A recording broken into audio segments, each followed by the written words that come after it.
Nouvel épisode de 5 Star avec un prospect dont on va parler, qui est assez attendu depuis un petit moment maintenant. Pour ce faire, je suis encore avec les inarrables Hugues et Julien. On ne se quitte plus, je vous vois plus que ma famille, c'est incroyable. Salut les gars, comment ça va? Salut Pierre, ça fait plaisir. Très très Ah oui, bien. ça fait La plaisir. même. Que de l'amour. Que de l'amour. Et puis, si vous n'avez pas écouté l'Underdogs, je vous représente au nom de toute l'équipe Envergure nos vœux les meilleurs pour l'année 2024, évidemment. Donc aujourd'hui, on va aller direction USC. Encore une fois, j'ai envie de dire, parce qu'on a parlé d'un prospect Joshua Morgan un peu sombre la fois dernière dans Underdogs, qui était déjà dans cette équipe de USC. Hugues, qui est-il ce freshman pour une fois? Isaiah Collier. Vous savez, moi je suis un peu heureux et un peu ému parce que ça veut dire que c'est la dernière fois de l'année qu'on va parler de USC. En tout cas de moi. Et ça me fait du bien.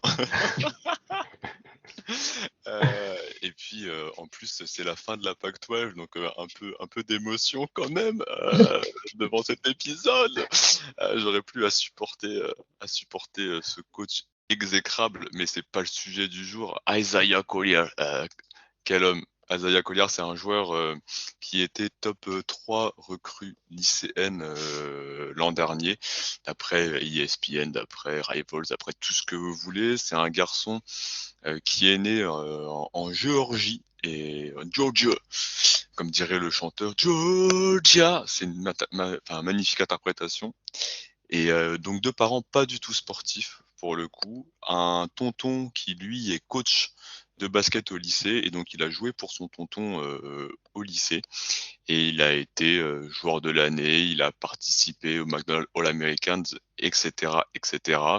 Il est arrivé du coup comme recrue 5 étoiles, hyper coté par tout le monde et il a décidé de choisir USC pour les choix académiques. Il est parti de l'autre côté du pays pour des raisons académiques et pour une relation avec le coach.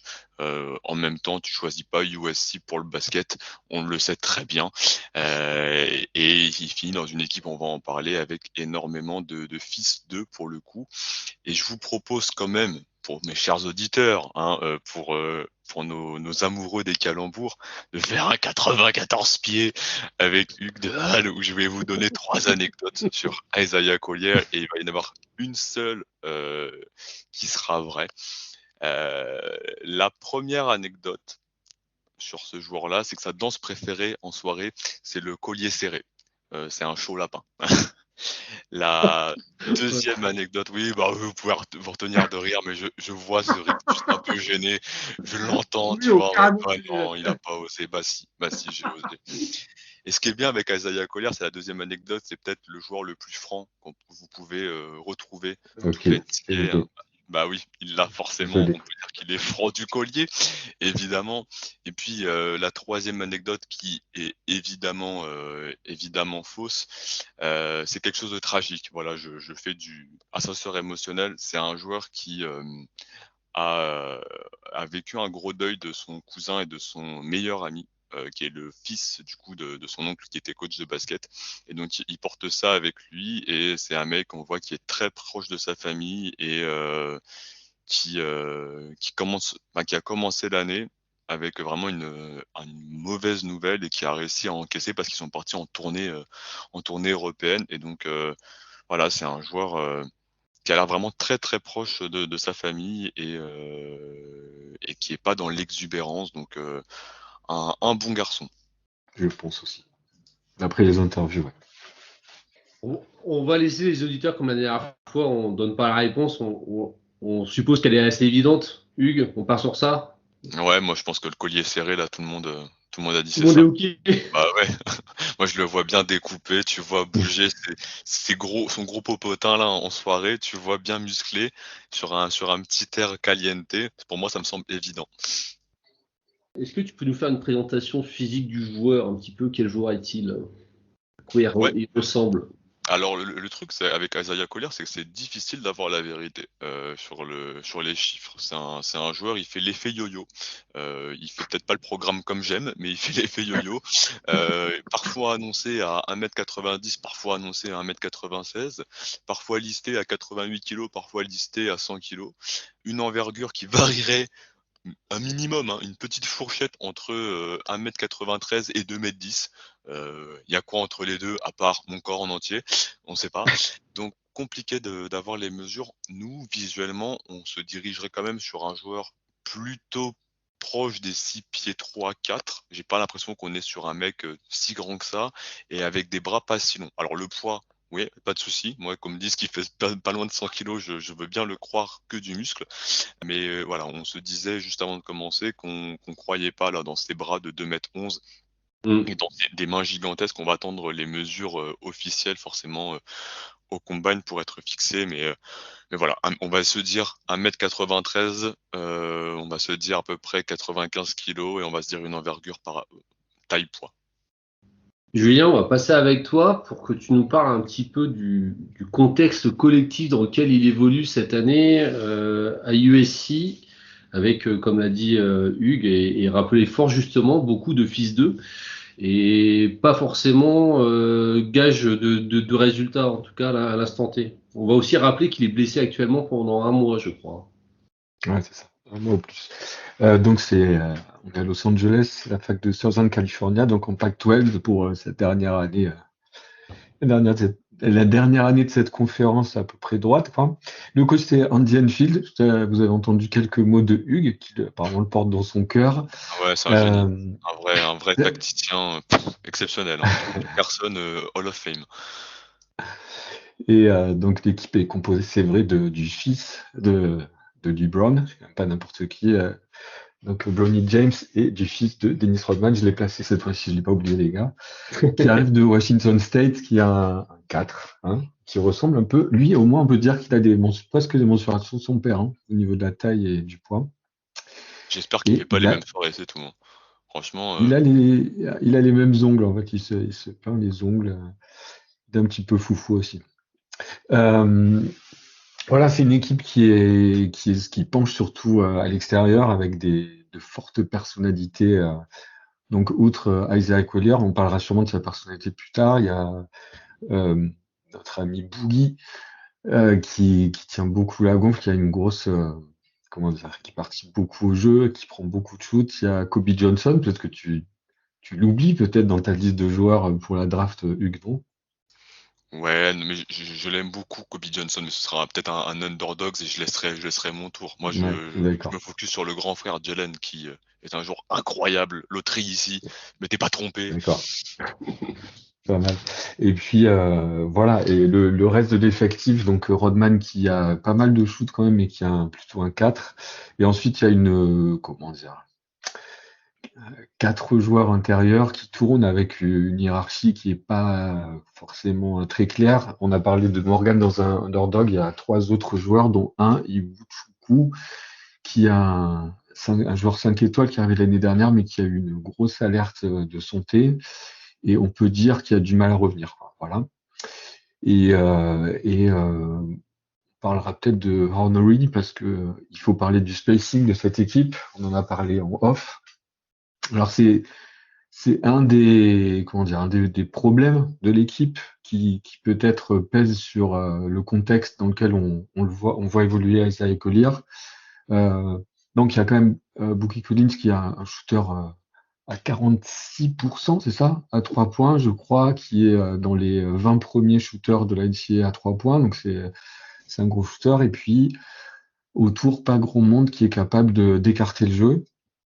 Et puis Collier joue aussi avec des intérieurs qui sont pas forcément, moi je dirais quand même, à part Morgan, même si vous n'êtes pas d'accord, qui sont pas forcément des foudres de guerre pour finir les pick and roll et encore moins pour finir en pick and pop. Donc ça rend le jeu de USC alors pas forcément agréable à regarder en attaque et un peu compliqué pour Collier. On va en parler plus tard, je pense.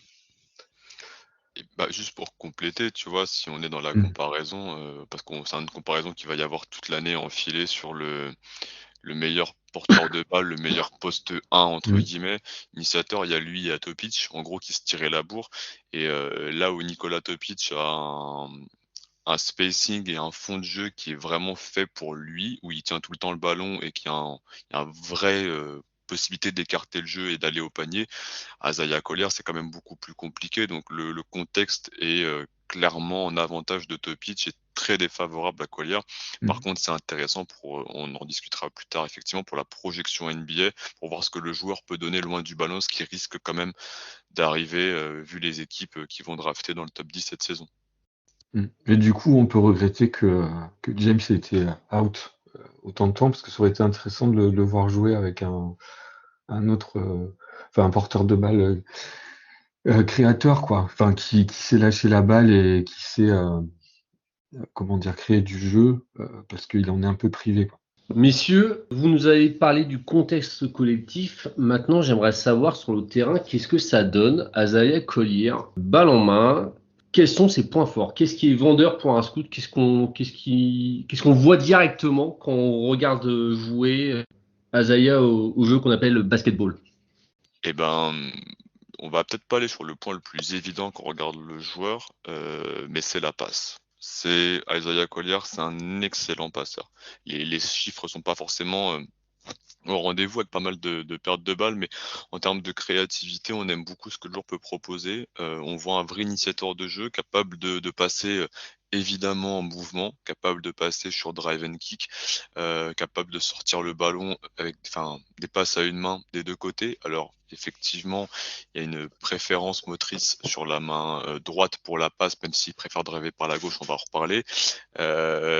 Évidemment, le joueur s'est passé avec des passes directes, des passes lobées, des passes au sol, ça pas de problème. Et puis surtout, ce qu'on aime, c'est la créativité de la passe, des angles parfois compliqués, des petits intervalles, et puis il passe dans le mouvement. Pour moi, ça c'est la marque des forts passeurs au niveau collégial et ensuite au niveau NBA, c'est il fait pas la passe là où le joueur est actuellement, où le shooter est actuellement, où le grand qui roule est actuellement, mais là où le joueur doit être pour marquer efficacement. C'est un joueur qui vraiment lit bien le mouvement et les trajectoires. Et puis, il y a de la manipulation visuelle. Alors, la fameuse no-look pass, mais il est capable de casser la défense en regardant d'un côté et puis en envoyant la balle de l'autre côté. Donc, vraiment une qualité complète dans ce jeu-là qui va lui permettre au niveau supérieur d'exister, de faire briller les autres, sachant qu'il y aura des ponts compas à l'intérieur. Là, le point d'amélioration sur ce point fort, ça va être les pertes de balles, mais c'est plus quelque chose qui va être lié à son dribble. On en rediscutera un petit peu plus tard. Ouais, pour parler de ça par rapport aux pertes de balles bon, il y a quand même quelque chose qu'on regarde souvent, c'est le pourcentage assist turnover. Mm. Il est juste de 1,1 pour lui, donc qui peut être un petit peu inquiétant sur le papier. Ouais, Euh, beaucoup de pertes de balles, vraiment, plus lui quand il a la balle plutôt que quand il fait la passe, je trouve. Et à côté de ça, aussi des intérieurs avec pas mal de mains carrées, quoi. Euh, Tu vois, il y a les grands qui sur le roll perdent le ballon, ou bien des mecs qui doivent normalement faire sortir d'un écran pour tirer, puis finalement ils stagnent et donc la balle finit dans le gradin. Et c'est plus la faute du receveur que de la faute du quarterback.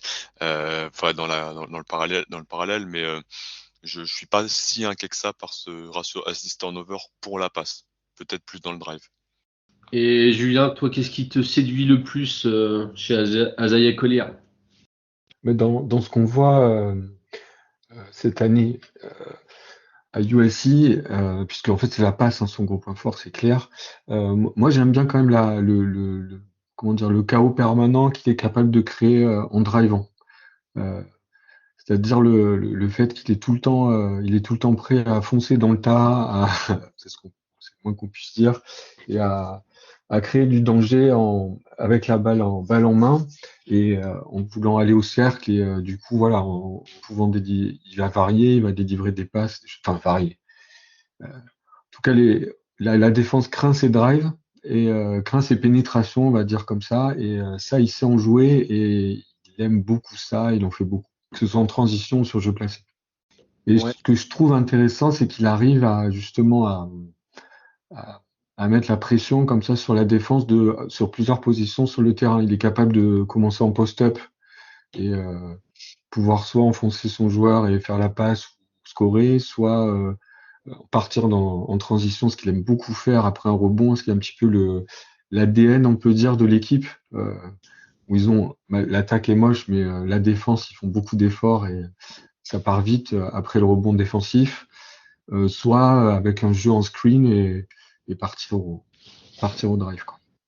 Et puis l'avantage, vu son jeu, c'est que comme les États-Unis, c'est pas le pays où tu as les meilleures mutuelles, tu as un peu peur de défendre, quoi. Parce qu'à tout moment, tu perds une mâchoire ou une épaule. Donc il va avoir plus. En France, tu vois, je pense qu'il tournerait à peine 10 points parce qu'on a la sécurité sociale.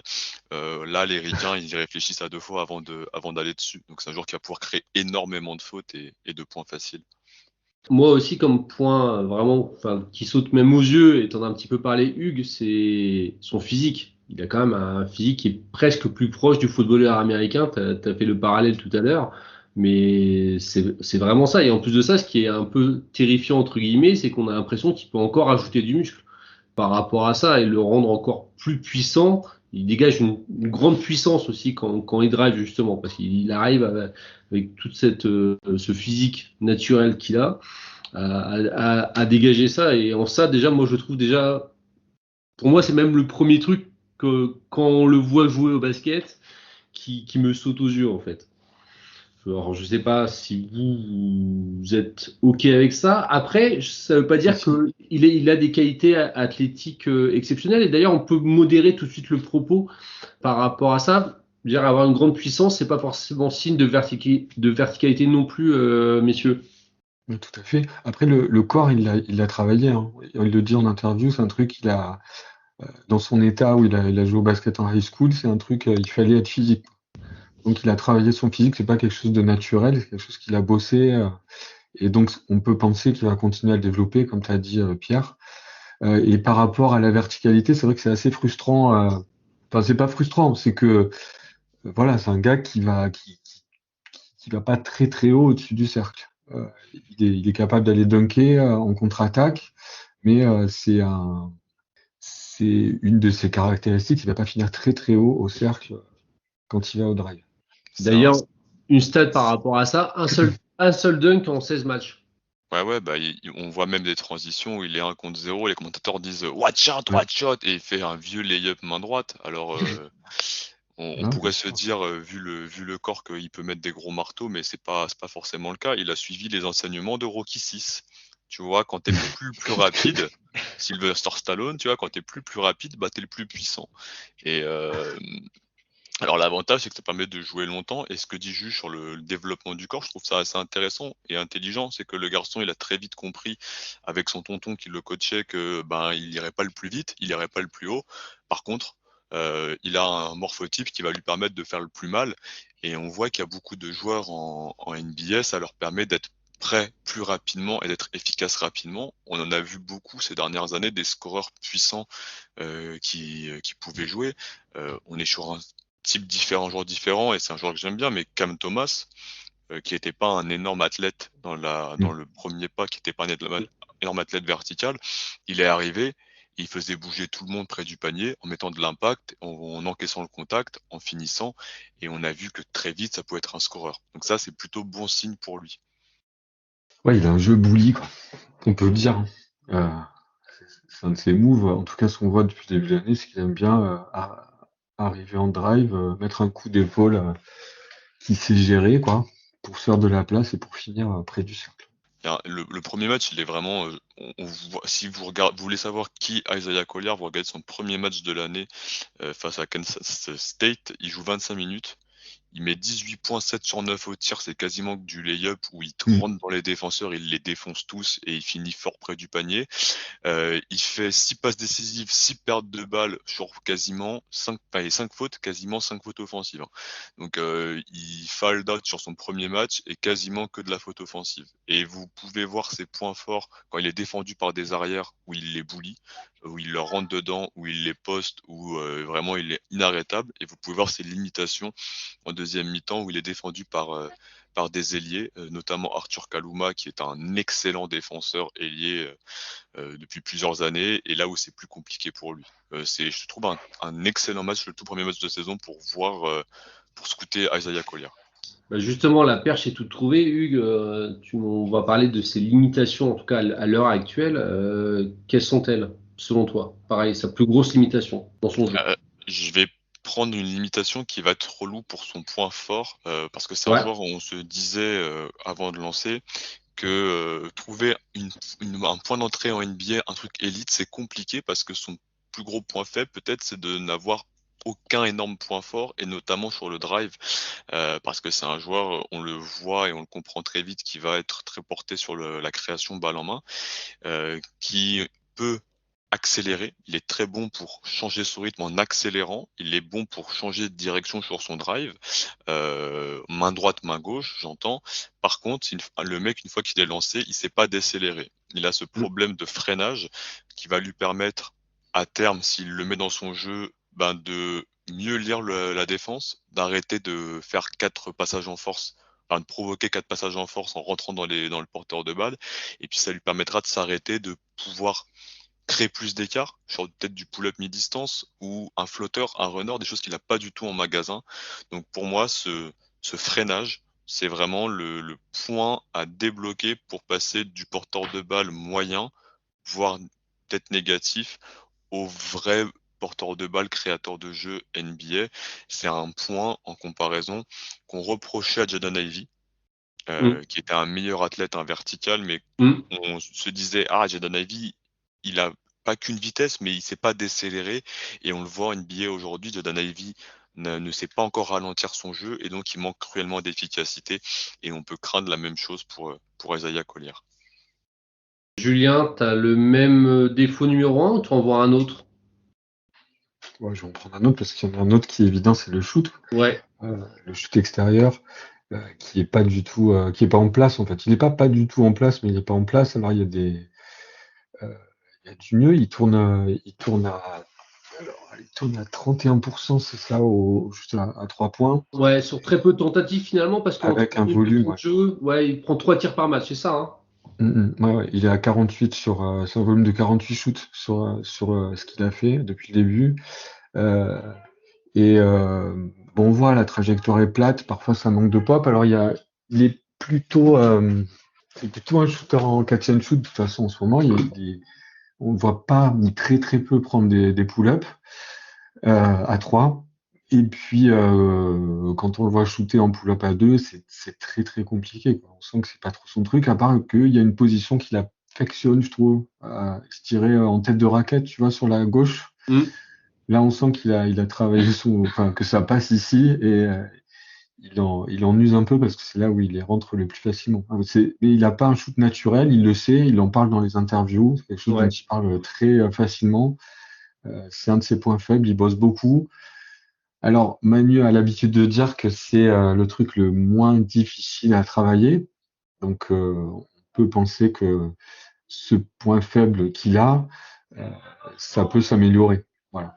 Et après, 66% au lancer franc, si on prend ça comme indicateur, c'est pas énorme. Ouais. Pour un joueur qui shoot, pardon, je finis, excuse-moi Pierre, après j'arrête, mais c'est un joueur qui prend pas mal de shoot, hein. Il a un free throw rate assez élevé quand même. Relativement élevé. C'est ce que j'allais te dire par rapport justement, c'est ça, je voulais parler des lancers francs. C'est vrai qu'il est, je crois, quasiment 5 lancers francs tentés par match, que 66%, qui est presque finalement un pourcentage d'intérieur moyen. C'est vrai que ça, ce côté-là peut faire peur aussi. Et dans sa technique de tir, c'est vrai que le tir est très très peu fluide. C'est un espèce de petit tir vers l'avant, comme tu le dis, qui a une trajectoire assez plate, qui est pas très jolie à voir d'ailleurs. C'est vrai qu'on sent qu'il y a quand même un gros travail à faire, surtout dans une ligue qui est très orientée quand même, la NBA, sur les tirs à 3 points, enfin plus qu'elle n'a jamais été en fait. Donc pour moi, c'est peut-être le truc le plus marquant par rapport à l'ère dans la NBA dans laquelle on est peut-être. Et ça pose un problème très rapidement, c'est que Isaiah Collier, s'il n'a pas le ballon en main, quel est son rôle? Puisqu'on l'a dit, c'est pas un shoot comment dire, c'est pas un shoot fiable pour le moment. On n'a pas encore parlé de la défense, mais on va peut-être le toucher 2 mots. On, C'est pas du tout un stopper. On on va y sait aller. pas, on sait pas si c'est par manque d'envie ou par limitation. On va voir. C'est pas un joueur qui a les capacités athlétiques d'être fort dans du cut non plus. Ça va pas être un mec que tu vas faire cut backdoor ou des choses comme ça pour terminer. Et on le voit cette année à USC quand Boogie Ellis a le ballon dans la main, bah lui il se cache un petit peu et il est pas très utile. Donc on a un vrai problème d'usage d'Isaiah Collier si tu lui donnes pas le ballon tout de suite. Et on pense qu'il est pas forcément prêt pour l'avoir. Et d'ailleurs les défenses, pour finir sur le tir, l'ont très très vite scouté. Au bout d'un match, sur les pick and roll, les gens ils passent dessous. Donc les peu de tirs en pull-up qu'il prend à 3 points, c'est parce que le défenseur il est 10 pieds en dessous ou bien parce que le défenseur a switché. Et on l'a déjà vu en galère sur des ailiers aussi dans du switch. Donc on a des vrais défauts très évidents, très vite mis en place et que la NBA va aussi abuser dès sa première année. Et bah justement, Hugues, c'est un sujet dont on n'a pas parlé du tout. C'est sa défense, que ce soit sur porteur de balle, pardon, ou non porteur de balle. Comment il se débrouille dans ce secteur-là? Alors, on a vite compris que ce n'était pas un stopper défensif. Pour autant, est-ce qu'il y a moyen qu'il ne soit pas négatif assez vite? Bah, je trouve qu'il bouge pas si mal que ça. Oui. J'ai pas tant de problèmes de latéralité. Alors peut-être que les appuis sont un peu plus lourds parce qu'il y a une masse à déplacer, mais je pense qu'aussi qu'il y a assez peu d'investissement puisqu'il a toujours été une star offensive par les années précédentes et au lycée aussi. On en a vu beaucoup, des mecs comme ça en NCAA. Et quand il s'y met, il y a une maturité physique, une puissance qui lui permet d'encaisser du contact et d'être relou sur des petits et sur des ailiers. C'est un mec qui peut switcher sur des postes 2, 3 sans aucune difficulté quand il s'y met. Par contre, il peut se faire prendre dans les pick and roll et il va pas faire l'effort pour revenir dessus. Et loin du ballon, c'est un joueur qui va être assez focus sur la balle, donc il peut se faire surprendre et il va jouer la carotte sur les lignes de passe, mais il manque de concentration. Donc pour moi, on n'est pas du tout sur un défenseur abouti, mais on n'est pas forcément sur un projet clos. Je pense que c'est un joueur qui peut en arrivant au niveau supérieur essayer de gratter des minutes comme ça parce qu'il va devoir donner des arguments à son coach pour le faire jouer. Hugues, on est pareil, on n'est pas sur un défenseur mort-né, comme on dit. Julien, pardon, excuse-moi. Pouf. Mais en fait, moi, il y a deux trucs que je vois, c'est que même quand il est motivé, moi, parfois, je l'ai trouvé un peu juste en défense, quoi. Au niveau de la défense individuelle, j'ai trouvé qu'il pouvait se faire passer. Euh, Après, c'est un gars, par contre, comme Hugues a dit, qui aime le ballon et il est fort en style quand même. Il sait voler le ballon, il sait anticiper certaines trajectoires. Euh, voilà, c'est un truc ça qu'il sait faire. Il a des bons chiffres là-dedans et ça se voit dans les matchs, quoi. Il y a toujours un moment où il va voler deux, trois ballons de suite parce qu'il sent le truc. Après, est-ce que ça, voilà, oui, en fait, moi, quand on en parle comme ça, ça me fait penser à Mathurin. On disait que potentiellement c'était un bon défenseur et que il le montrait pas, mais il n'a pas les mêmes atouts, quoi. Mathurin,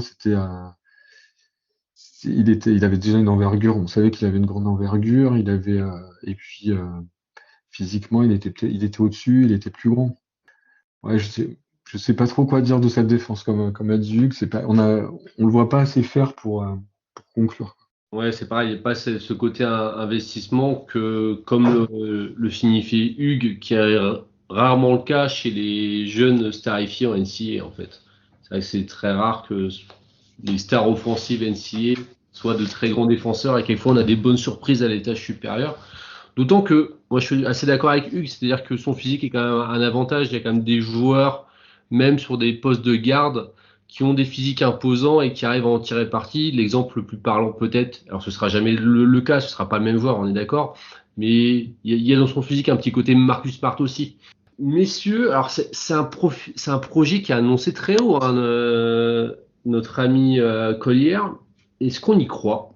C'est un projet qui est sur la pente descendante. Il Ouais. était annoncé top 3 de draft en début d'année, voire premier choix, et Ouais. plus ça va et plus ça tombe. Alors là, la blessure, ça va pas aider, et le contexte collectif va pas aider. Mais c'est en train un peu de chuter. Je trouve que ça chute même un peu trop. Il y a une décote qui est faite. Il y a assez peu de créateurs balle en main. Et il y a assez peu de passeurs aussi bons que lui. Donc dans cette cuvée-là, si on prend vraiment le côté je veux de la création, on va vite le retrouver. Il y a un physique qui permet d'avoir comment dire une projection et un calibre NBA et de l'impact rapidement. Il y a, on l'a dit, de la passe, il y a de la potentialité, il y a un garçon qui a l'air d'être en place mentalement, il y a un entourage familial qui a l'air d'être très très sain. Donc je vais rester sur le projet dans du lot typique. Le problème, je pense pour lui, c'est que la QV est assez faible, donc beaucoup d'équipes vont aller peut-être plus au fit qu'au talent cette année. Je peux me tromper là-dessus, je suis pas dans les front office, mais ça peut. Et le deuxième truc, c'est que les équipes qui vont drafter top 10 comme ça, enfin top 10, elles ont déjà toutes quasiment leur fort créateur balle en main. Et ça, c'est pas ouf pour lui, à part peut-être Washington et San Antonio. Et à ce moment-là, il faudra passer devant un Nikola Topic. Moi, j'ai une question par rapport à ça, par rapport justement à cette cuvée, vu que tu me tends un peu la perche, encore une fois. Est-ce que c'est le meilleur prospect américain au poste de garde, Isaiah Collier? Bah, en gros, il y a la question Rob En fait, Dillingham, peut-être. voilà, c'est ça ce que j'allais dire. Les deux Mhm. de Kentucky, ils peuvent passer devant. En fait, Le truc, en c'est fait, que c'est des profils différents, ouais. ouais. Mais tu sais que tu peux. Enfin, est-ce que je peux dire ça? Tu sais que tu peux pas en faire enfin, tu mettrais Dillingham et Shepard en titulaire? Je sais pas. Moi, Shepard, tu peux Pour l'avoir le profil. titulaire, mais l'avantage de ces Ouais. deux garçons-là, c'est qu'en fait, ils peuvent jouer loin du ballon et ils peuvent tout de suite mettre du tir à Mm. l'extérieur. Et donc, bah, si tu tombes à Detroit, bon, ça arrivera pas parce qu'on est sur du top 3 pick, mais faisons vite fait la liste comme ça. Tu tombes à Detroit, t'as Kate Cunningham, donc tu peux jouer à côté et il joue ailier. Hornets, t'as Lamelo, donc tu peux avoir un rôle Terry Rozier et jouer à côté. Raptors, t'as Scotty Barnes. Si t'es Blazers, t'as Scoot Henderson, Memphis, t'as Ja Morant et tout. Donc ces joueurs-là ont l'avantage de pouvoir être des joueurs de catch and shoot. Là où Isaiah Collier, il ne pourra pas faire ça. Si je dois créer une équipe et que mon projet, j'ai rien, je fais une extension et que je veux de la création balle en main sur du guard, le premier que je vais prendre, c'est Isaiah Collier devant Rob Dillingham pour la créativité, la capacité à bonifier tout le monde autour, à aller faire des bonnes passes et mettre tout le monde dans le rythme. Mais dans cette QV, si je vais aller au fit, j'ai très très peur quand Isaiah Collier glisse et glisse beaucoup par manque de compatibilité, par manque de fit justement et par voilà par un profil qui est pas ultra moderne. Encore une fois, on rediscutait. Je le compare pas mal à Colin Sexton. Alors, ça excite pas les foules comme ça, mais un Colin Sexton qui passe mieux. Un Colin Sexton peut-être moins athlétique et moins défensif quand on regarde le Colin Sexton NBA, mais un Colin Sexton qui passe mieux. Après, c'est un profil quand même à voir, hein. Parce que si un front office pense que son shoot peut se développer, et il va falloir qu'il développe un pull-up, quoi. Parce que pour jouer le pick and roll, il faut avoir une menace au shoot. Si un front office y croit et il a, il est tellement, enfin, il a une qualité de passe et de création qui est assez forte. Si on croit dans le shoot, je pense on peut le tenter. Ce qui fait remonter sa cote, quoi. Et c'est pour ça que dans ma question, c'était le meilleur prospect au poste de garde, parce que justement, c'était sur le côté potentiel. Et c'est vrai que Ouais. cette draft, cette QV, elle s'annonce assez particulière en ça. Donc, c'est pour ça que je voulais avoir vos avis, messieurs. Je me rappelle aussi, je sais pas si il y a quelques temps, c'était qui avait fait ça? C'est Darius Garland, qui s'était blessé un petit peu à la même époque de la saison et qui avait décidé, je crois, de mémoire, hein, si je dis pas de bêtises, de pas revenir. Est-ce qu'il aurait intérêt à faire ça, notre ami Collier, ou pas, selon vous? Ou est-ce que Non. pour lui, il faut qu'il mette un dernier coup de collier, comme ça c'est fait? Ah bien ouais.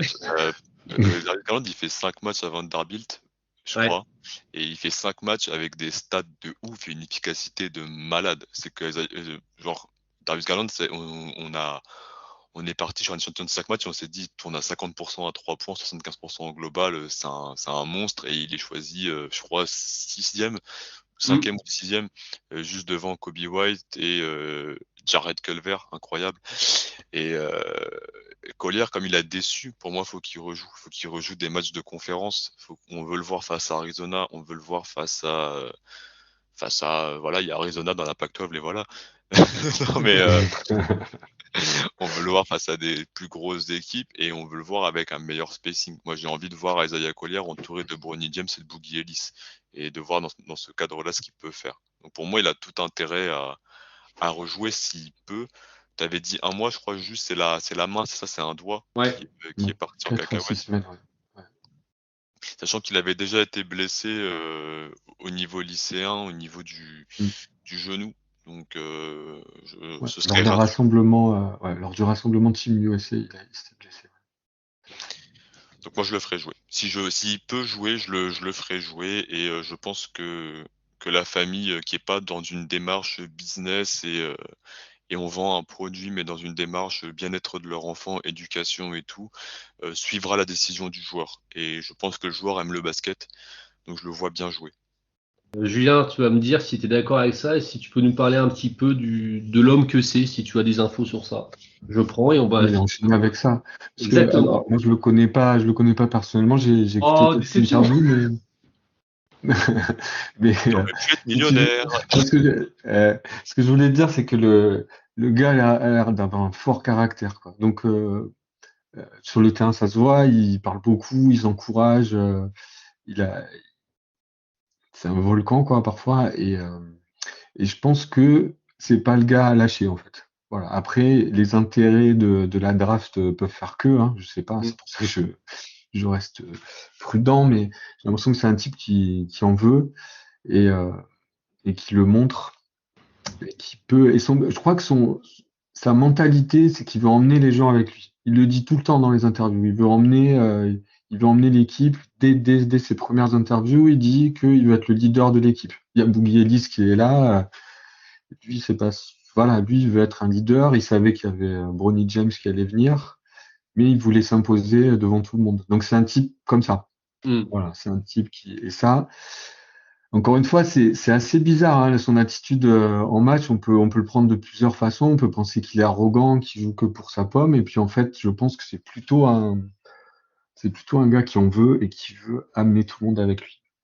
C'est ce qui ressort un peu de tout ce que je peux glaner depuis mon ordinateur. Eh ben, messieurs, je crois qu'on a fait un tour assez complet, exhaustif sur notre ami Isaiah Collier. Je vais y arriver. Merci beaucoup pour tous nos auditeurs. On se retrouve très vite. En attendant, prenez soin de vous comme d'habitude. Nouveau prospect, on verra si c'est un Underdogs ou si c'est un épisode 5 star. Vous aurez la surprise. Il y aura sûrement aussi un point bientôt sur nos Frenchies qui sont attendus dans cette cuvée. Et puis les big boards sont toujours en préparation, vous inquiétez pas. Ça va sortir aussi. À très bientôt tout le monde. Ciao ciao, bye bye. Des Bye bisous. bye.